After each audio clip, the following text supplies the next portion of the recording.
এই মেয়েটি এই ছেলেটি টুনটুনির ভিতর অনেকগুলো বরফ দিয়ে দেয়, কিন্তু এই ছেলেটি তো ঘুমিয়েছিল। এরপরে মেয়েটি বরফগুলো দিয়ে ঘুমিয়ে পড়ে, আর এই ছেলেটি জাগনা হয়ে যায়। এরপর এই ছেলেটি জাগনা হয়ে তার গার্লফ্রেন্ডের ছবির ভিতরে পাপি দিতে থাকে, আর তার ওয়াইফ তো ঘুমিয়েছিল। যাই হোক, এরপর এই ছেলেটি অফিসে চলে আসে, আর তার গার্লফ্রেন্ড তার জন্য চা নিয়ে আসে। আর তখনই এই ছেলেটির ওয়াইফ এসে তাদেরকে হাতে নাতে ধরে ফেলে। এরপরে মেয়েটি রাগ হয়ে অফিসের দরজা জানলা সবকিছু বন্ধ করে দেয়, আর এই মেয়েটিকে চেক করতে থাকে যে তার হাজবেন্ড এই মেয়েটির সাথে কোনো কিছু করেছে কিনা। এরপরে মেয়েটিকে চেক করে কোনো প্রমাণই পাচ্ছিল না। এরপরে মেয়েটি মন খারাপ করে একটি আয়নার সামনে চলে যায়, আর তার চেহারাটাকে দেখতে থাকে। এরপরে মেয়েটি ভাবতে থাকে, হয়তো দেখতে আমি অনেক খারাপ, তাই আমার হাজবেন্ড অন্য মেয়েদের সাথে মেলামেশা করে।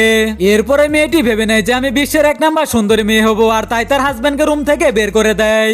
এরপরে মেয়েটির সাথে এমন কিছু হলো সেটি দেখার আগে মা যিনি আমাদের জন্য সারা দুনিয়া ছাড়তে রাজি আছে, সে মার জন্য একটি লাইক করে চ্যানেলটি সাবস্ক্রাইব করে দাও। এরপরে মেয়েটি পৃথিবীর সবচেয়ে সুন্দরী মেয়ে হয়ে যায়, আর তার হাজবেন্ড তাকে